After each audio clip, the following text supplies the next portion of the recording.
அன்பு உறவுகளை, அன்பு நண்பர்களே, அசிசியார் அருள் நிறை வளம் எண் 17 அற்புதங்களின் அற்புதம். கடவுளின் பணிக்கு தன்னை முழுமையாக அர்ப்பணித்த பிறகு பிரான்சிஸ் பல சிரமங்களை, பல கஷ்டங்களை அனுபவித்த போதிலும் அவரது நல்லொழுக்கமும் அன்பும் தொடர்ந்து வளர்ந்தது. குறிப்பாக தொழு நோயாளிகள் மீது அவர் காதல் வளர்ந்தார். தொழு நோயாளிகளின் மீது அவர் காதலில் வளர்ந்தார், அன்பில் வளர்ந்தார், அறத்தில் செழித்தார். கடந்த காலத்தில் பிரான்சிஸ் தொழு நோயாளிகளை தூரத்திலிருந்து பார்க்க முடியவில்லை. ஆனால் இப்போது அவர் மிகவும் மென்மையான கவனிப்புடன் அவர்களை நேசிப்பதையும் சேவை செய்வதையும் கண்டார். அவர் தவறாமல் குஷ்டரோகிகளை தேடத் தொடங்கினார். அவர்களின் காயங்களை கழுவினார், அவர்களின் காயங்களை முத்தமிட்டார், அவர்களை இரக்கத்துடன் நடத்தினார். அவர்கள் ஒவ்வொருவரிடமும் கிறிஸ்துவை கண்டுபிடிக்க தொடங்கினார். அவர் இறந்த 1 மாதத்திற்குள் எழுதப்பட்ட அவரது இறுதி முறையில் பிரான்சிஸ் தன்னை குஷ்டரோகிகளை பற்றி கூறுகிறார். நான் பாவத்தில் இருந்தபோது குஷ்டரோகிகளின் பார்வை என்னை அளவிட முடியாத குமட்டலை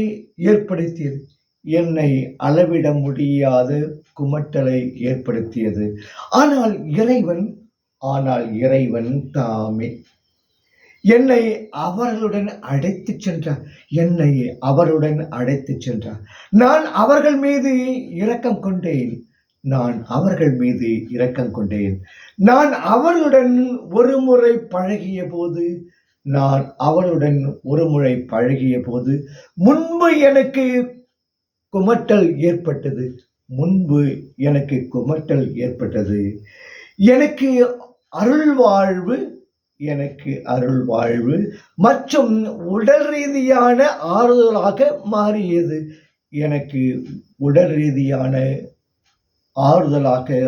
மாறிற்று. ஒரு நாள் பிரான்சிஸ் ஒரு குறிப்பிட்ட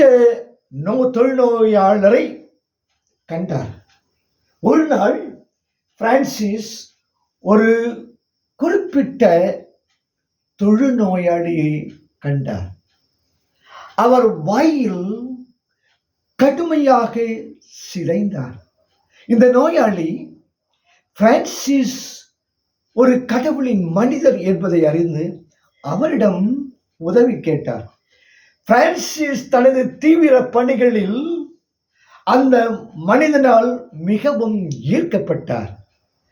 அவர் இரக்கம் காட்டியது மட்டுமல்லாமல் அவரது உள்ளார்ந்த கண்ணியத்தை ஒப்புக்கொள்ள அந்த மனிதனின் சிதைந்த வாயையும் முத்தமிட்டார். அந்த மனிதனுக்கு ஆச்சரியமாக, அதிசயமாக, அற்புதமாக அந்த முத்தத்தால் அவரது தொழுநோய் உடனடியாக குணம் அடைந்தது. சிகிச்சை உடல் ரீதியாக இருந்தது, ஆனால் ஆழமான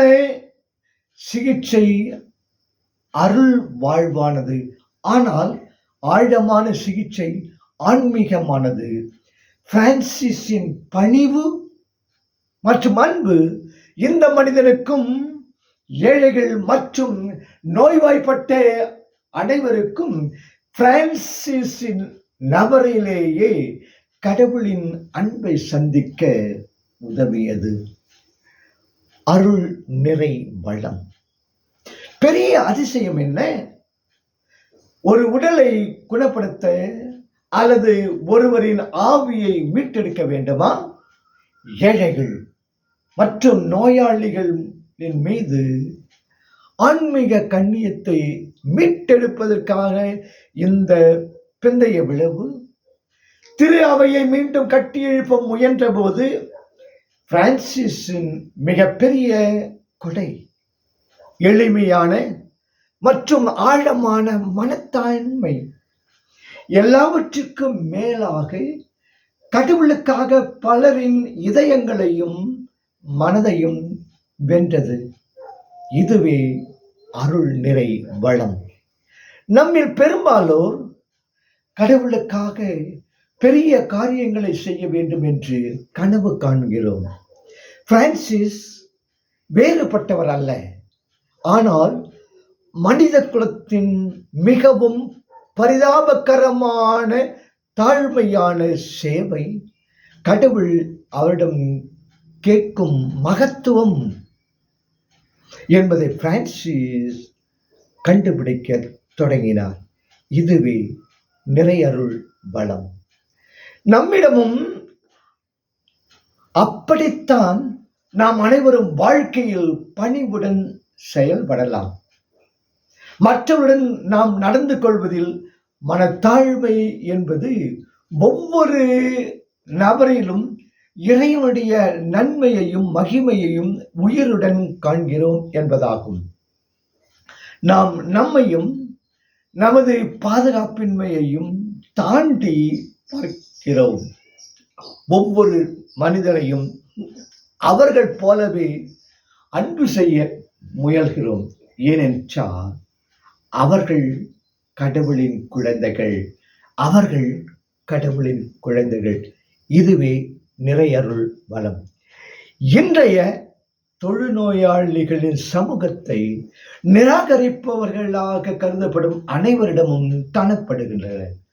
காயப்படுத்துகிறவர்கள், பாவிகள், சிறையில் அடைக்கப்பட்டவர்கள், பலவீனமானவர்கள், அறியாதவர்கள் மற்றும் உலகம் இழிவாக பார்க்கும் அனைவரும் நாம் ஒரு சிறப்பு அன்பை கொண்டிருக்க வேண்டிய மக்கள். உங்களை மிகவும் வெறுப்பவரை பற்றி இந்த சிந்தித்து பாருங்கள். பெரும்பாலும் அந்த நபர் வேறு எவரையும் விட கடவுள் உங்களை இரக்கத்துடனும் மனத்தாழ்மையுடனும் அணுக அழைக்கிறார். பணிவு கடினம். ஏனென்றால் உங்கள் கண்களை உங்களிடமிருந்து இன்னொருவரிடம் திருப்ப வேண்டும். ஆனால் உங்களால் அதை செய்ய முடிந்தால் கடவுள் உங்கள் மூலம் அற்புதங்களை செய்வார். தேவைப்படுபவர்களுக்கு ஆரோக்கியத்தையும் குணப்படுத்துவார். இறைவேண்டல். புனித பிரான்சிஸை உங்களுக்கு அருவருப்பாக இருந்ததை நீங்கள் வெல்ல முடிந்தது. ஒவ்வொரு நபரையும் கவனத்துடன் இரக்கத்துடன் அன்பு செய்ய முடிந்தது. நீங்கள் தொழுநோயாளிகளை மிகுந்த அன்போடு நடத்தினீர்கள். நீங்கள் செய்ததைப் போலவே இறைவன் உங்கள் மீது அற்புதங்களை செய்தார். இறைவன் செய்ய விரும்பும் ஆவிக்குரிய அற்புதத்தின் ஆதாரமாக நான் இருக்க வேண்டும் என்று எனக்காக ஜெபியுங்கள். இவை அவ்வளவு உடல் குணப்படுத்துவதாக இருக்காது. மாறாக மற்றவர்களை அவர்களாக அழைக்கப்பட்ட மக்களாக மாறியது. மாறாக மற்றவர்களை அவர்கள் ஆக அழைக்கப்பட்ட மக்களாக மாற்றுவது. புனித பிரான்சிஸை எங்களுக்காக வேண்டிக் கொள்ளும். இயேசுவே, நான் உம்மை நம்புகிறேன்.